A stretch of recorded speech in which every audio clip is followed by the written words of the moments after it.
फिर आ गए कन्या लगन।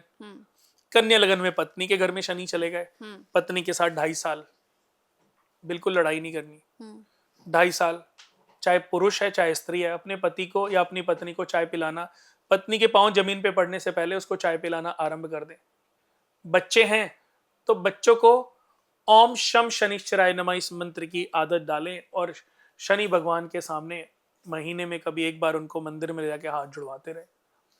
अगर पुरुष है तो अपनी पत्नी की टेक केयर करें, स्त्री है तो अपने पति का ध्यान रखें। अपने पति को जितना इज्जत मान सम्मान इस पीरियड में दोगे, आपके पति की तरक्की होनी शुरू हो जाएगी। आपकी पत्नी का स्वास्थ्य सही रहेगा। अगर आप पुरुष हैं और आपकी कुंडली में आपकी कन्या राशि या कन्या लगन कुंडली है, तो शनि की तीसरी दृष्टि भाग्य स्थान पर, महीने में कुछ ना कुछ दान पुण्य करते रहें। लगन पे कभी कभी आपका मन विचलित होगा, कभी कभी अस्थिरता उत्पन्न होगी, कभी कभी उदासी आएगी, कभी कभी डिप्रेशन सा, तो उस समय सिर्फ मेडिटेशन करें। ओम, सिर्फ ओम चैंटिंग करें, ओम नमः शिवाय का चैंट जाप कर लें, आपकी परेशानी छू मंतर हो जाएगी। या किसी हिल्स में अपने परिवार के साथ यात्रा करके आ जाएं, किसी भी गंगा जी हो गई, नर्मदा हो गई, सरस्वती, मतलब किसी भी अच्छे तीर्थ पे गंगा स्नान करके आ जाएं, आपकी मनस्थिति ठीक हो जाएगी। उसके बाद आपकी कन्या राशि वालों के लिए थोड़ी सी परेशानी इसलिए भी है क्योंकि एक तो पत्नी के घर में बैठा है, फिर 10वीं दृष्टि माता के घर पे पड़ रही है, तो माता के स्वास्थ्य का भी ध्यान रखना है। माता की कोई मेजर हेल्थ इश्यूज ना हो तो माँ की केयर करें, माँ को प्यार करें। दिन में एक बार जब भी मौका मिले तो माता से बात करते रहें। अगर आप बाहर रहते हैं, अपनी घर में ही माता के साथ रहते हैं, तो सुबह उठ करके उनके चरणों को स्पर्श करें, रात को सोने से पहले उनके चरणों को स्पर्श करें। आपकी माता का स्वास्थ्य भी ठीक रहेगा और आप भी ठीक रहोगे। तुला लगन, उनके लिए भी राजयोग है, उनके छठे घर। अगर आपने किसी ऐसे व्यक्ति से पैसा ले रखा है ना जिसका तुला लगन है, तो अपनी बर्बादी चालू हो जाएगी। अच्छा। लॉस चालू हो जाएंगे। अगर हमने किसी से कुछ पैसे ले रखे हैं ना, तो देखा जाए तो हमें किसी का उधार रखना ही नहीं चाहिए, क्योंकि कभी ना कभी तो उसके भी छठे घर में शनि आएंगे ही ना।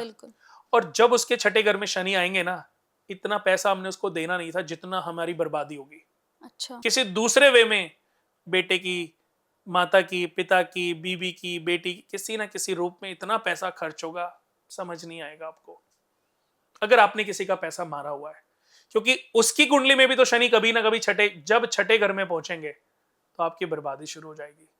तुला लगन वालों से ना पैसा दे दो, पर लेना, उधार लेना नहीं है, और ले लो तो टाइम से 2 दिन पहले, 5 दिन पहले उसके मन में ये भाव उत्पन्न ना हो कि सामने वाला मेरे पैसे तो नहीं मार लेगा।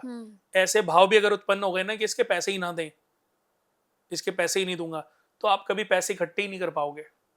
आप अपने आप ही ऐसी बर्बादी चालू होगी ना, कभी आप इस लायक ही नहीं बन पाओगे कि आप उसके पैसे उतार दो। उसको तो कहीं ना कहीं से फायदा हो जाएगा, लेकिन आप जिंदगी में तरक्की नहीं कर पाओगे। तो कन्या तुला लगन के लिए, तुला राशि के लिए बहुत अच्छा टाइम है। छठे घर से 12वें घर पे दृष्टि है, पराक्रम भाव पे दृष्टि है। जितने भी यार दोस्त मित्र, जितने भी सगे संबंधियों ने झूठ बोला होगा, फ्रॉड किया होगा, चीटिंग की होगी, उन सब के लिए विनाशक स्थिति है ये। 8वें घर से, छठे घर से 8वें भाव पे दृष्टि है, छठे घर से 12वें भाव पे दृष्टि है, और छठे घर से 10वीं दृष्टि तीसरे घर। तो ये तुला की मैंने बात की है। तो तुला वालों के लिए ये बेस्ट पीरियड है। और जितना हो सके अपनी कमाई का कुछ अंश निकाल के कुछ तले हुए पकोड़े खरीद के गरीबों में बांटना शुरू कर दे, जरूरतमंदों को खिलाना शुरू कर दे, स्ट्रीट डॉग को खाना खिलाना शुरू कर दे। अपना नेचर बनाओ, किसी उपाय में कंटिन्यूटी मत डालो, बट आदत बना लो। तो ये करना आपके जीवन को बदल के रख देगा।